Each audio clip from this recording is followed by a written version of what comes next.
Hi, my name's Josh Story. I'm Orem City's urban forester, and today we're going to be going over some basic tree maintenance, pruning and planting, and some selection also. So we'll start with pruning. The things you want to look for when you're pruning. First, you want to remove broken and dead branches, and then after that you can remove anything that's crossing or rubbing. As those rub together, they'll start to wear a wound in each other, and then they'll eventually fail. So when you're going through a tree, obviously you want your clearance so you can get underneath it. Start clearing out anything that's going to start crossing and rubbing on this inside of the canopy. As long as you want everything to start growing out. You also want to remove anything like this. It's called an adventitious shoot. You want to remove those because it's not strongly attached. Like if I grab onto it, you'll see it pulls right off. As that gets bigger, it would do the same thing and just tear right down. So you'll want to prune all those off. The best time to prune is late winter, early spring. You can prune all winter long. It just gets a little cold outside, but once it starts to warm up, before the tree starts to bud, is a great time to start pruning and get everything kind of cleaned up for the year. Just kind of go through methodically, work around your tree. Obviously you won't be able to reach the very top, so the better structure you can set up when the tree's young, the better. The less you'll have to do maintenance wise down the road. You'll just basically need to prune for clearance and any issues after that.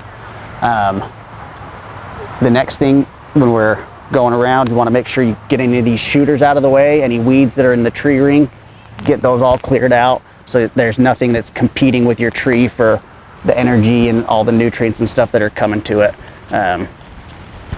So just kind of go through and prune all those out of the way. It's a great idea to have a tree ring that kind of keeps all the grass and other things away from it, so you don't have everything kind of competing in that same area. You want to make sure all your bark is away from the trunk. As that bark breaks down, it would also break down the layer of bark that's on the tree and cause some decay at the bottom, and you'll get some rot, and then eventually your tree will die or just struggle for years. Get all that stuff cleaned up. When you're planting it, you want to make sure right here at the ground level, your root flare, right as that tree starts to widen out, that's the point that you want that's at ground level. If you plant it deeper than that, your dirt will be up on this bark that's on the side of the tree, and it's not meant to be underground. It's not meant to have organic layer right against it. That'll cause this to break down. So right where that starts to flare out is where you want ground level.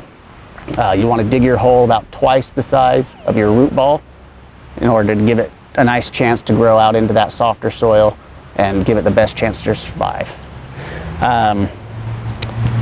For when you're planting, you want to make sure you're selecting the right tree for the right place. Check on the specs, make sure the mature size of that tree will fit in the location that you're looking for. It's easy to fit a small tree into that place, but if the tree is going to grow 40 or 50 feet, it's not going to fit down the road. So you got to plan kind of for the future, see what that tree is going to look like when it's full mature size, and make sure it's going to fit in that location. Another thing for tree selection is make sure the tree is going to survive in our climate. Some trees that survive even in Utah in Park City climate aren't going to survive down at a lower elevation. So go to a local nursery. They're very knowledgeable, and they can help you kind of select a tree that's going to do good for your yard and what you were looking for out of it. Let's see, for removals, if your tree gets to a point where it's got a disease or a pest and it's starting to decline, call a certified arborist and they can come and help you decide if the tree needs to be removed or if it's something that can be treated and get that tree back to health. Make sure they're certified. They're going to be the most knowledgeable, and they'll be able to decide and help you figure out the best course of action to move forward. And they'll also be the best choice for removing the tree if it comes to that, because they do have a lot of training and a lot of knowledge in order to get that tree down safely without damaging or hurting anyone in the vicinity. That's about all I have. If you have any questions or concerns, feel free to give me a call or comment on this. I'll try to get back to them as best I can. Thanks.